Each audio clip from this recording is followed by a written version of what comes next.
As we are creating Pinterest strategies, one thing that I see lacking in client and student accounts are a variety of Pinterest pins.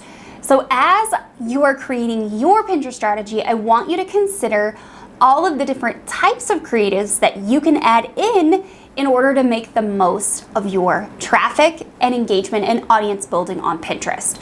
So in today's video, I'm gonna walk you through 3 distinct types of Pinterest pins that I bet you haven't thought of and you may not have even used on your Pinterest account yet. So without further ado, let's actually just dive right on into the screen recording where I'm gonna show you examples and walk you through why each of these should be considered. The 3 types of Pinterest pins are going to be infographic. They do not have to be infographic sized. And animated pins, which you might have heard me talk about on this channel before. And the last type is text only. So let's talk about each of these and how they're going to work in your Pinterest strategy and what you can do to create them. So the very first one I want to show you is this one. I didn't optimize all the extra text for this video because the prep for videos sometimes takes longer than filming the video itself. So you're going to notice some of this text isn't right. But this is an example of a Pinterest pin for an infographic that you could create. Now this is just a Canva public template. I did not create this or design this from scratch. So that's exciting. You know, you can just use public templates like I am, and I'm just rebranding it for myself. So step-based pins like this are highly savable, and what they will do, the goal of the infographic pins is actually to drive saves, so people start to see more of your content as they interact on Pinterest. So in the related feeds and in their home feeds, saves are going to help put more of their content, of your content, into their feeds. Here's another type of a Pinterest pin that is an infographic. It's just a public template, like I said. Now, a hack to find these is add a new page, and then under templates, just search the word infographic. And then you're going to come up with a bunch of different options here. And as you scroll through, you can see this one that I actually used here. And then, so let's add this one. Let's add a different one. Now, I don't want you to click off. This is a Canva hack, so you can find more of these infographic style Pinterest pins without having to go back to the search and keep looking. It's actually going to put together all sorts of different pin styles for you that have been created by that creator. So as you look through, you might notice more infographic style stuff. So this one right here might be a good one. And then all you have to do is start customizing. Now there are ChatGPT templates that you can get in my AI template library to create infographic copy for you. So then ChatGPT can do part of the work and you can just do the design work. And that's always really fun. Now let's move on to animated pins. I have talked about these on this channel before. I don't talk about them a ton. I do coach people in my membership to create animated pins. But one thing that you can do is take last month's static pins and use them again this month. Same design, everything, leave everything the same and just animate them, and there'll be a new format. Now, if you're really worried about having the same exact graphic show up on Pinterest again, change the colors and change the image. And don't worry about the rest. Honestly, far too many people worry about far too many things, and I would rather you just get fast acting and just do it messy. So, animate your pins. Now, there's a couple different ways that you can do this, and let me just add a couple pins to this roll, and I'll just show you. So, you can animate an entire Pinterest pin if you click on the background of it, or you can just animate certain parts. So if you just wanted to animate the text, you could just animate the text. If you wanted to animate the image, then you could animate the image. For this one, I just animated this computer graphic.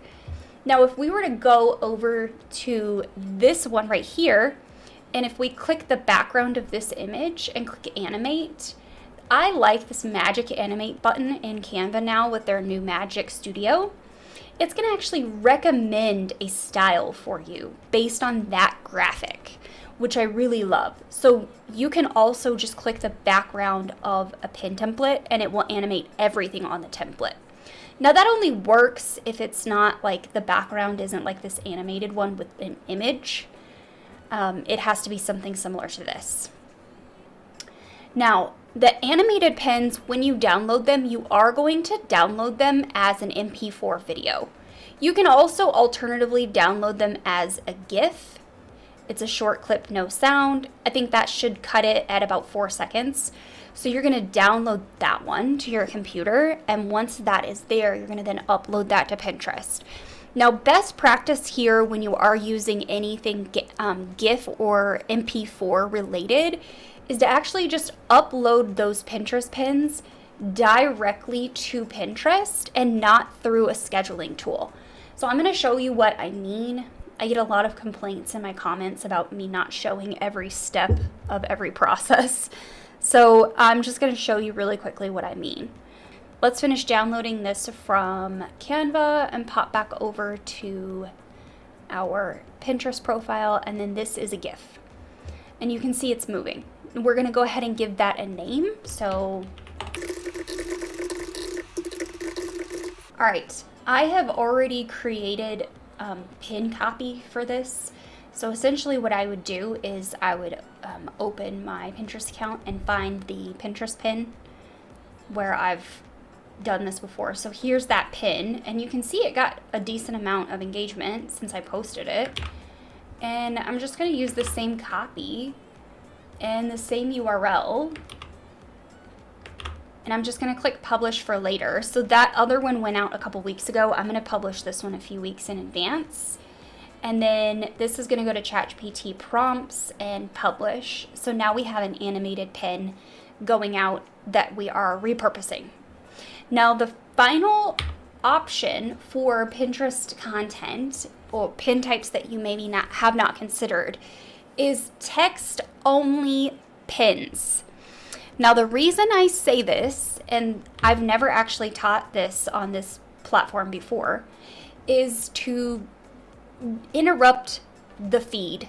Most everything on Pinterest is image based, but there are the occasional Pinterest pins that are not image based and they just stand out. So this is an image based, but there's no text. So we want to do the opposite of that. I've taught that on this channel, image based and no text, but we want to interrupt this with very minimalist text only, like this one right here. There's images around the corners, but we really have a focus without an image in the background and just some text on the screen. So that's really what we're looking to do here. So as you scroll through, you're not really noticing that. Here's one. I think this does really well. And the reason I wanted to bring this to the channel and bring this to you as an example of Pinterest pins that you should create is because I'm creating more of these for clients. This is a really good one. This is actually a student in my membership. This is a really good example of not only an animated pin, but a text-only Pinterest pin. So with that being said, those are the different pin types. Now, this pin type, the goal for this one really is to drive engagement and saves, but also traffic. So this pin type can actually do all of the jobs for a full funnel. This one, the same deal, all of the jobs for a full funnel.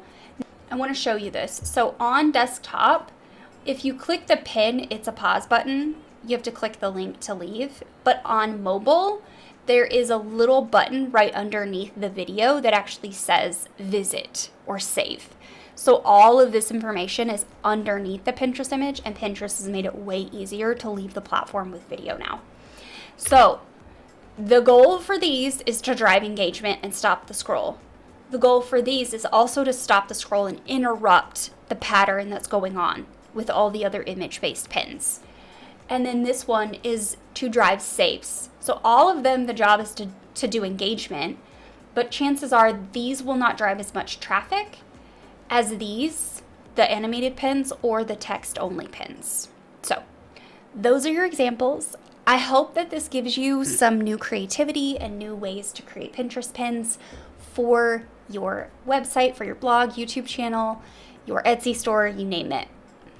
So with those 3 pin types in mind, you now have a new outlook and something new to create on Canva or in Canva for your Pinterest account.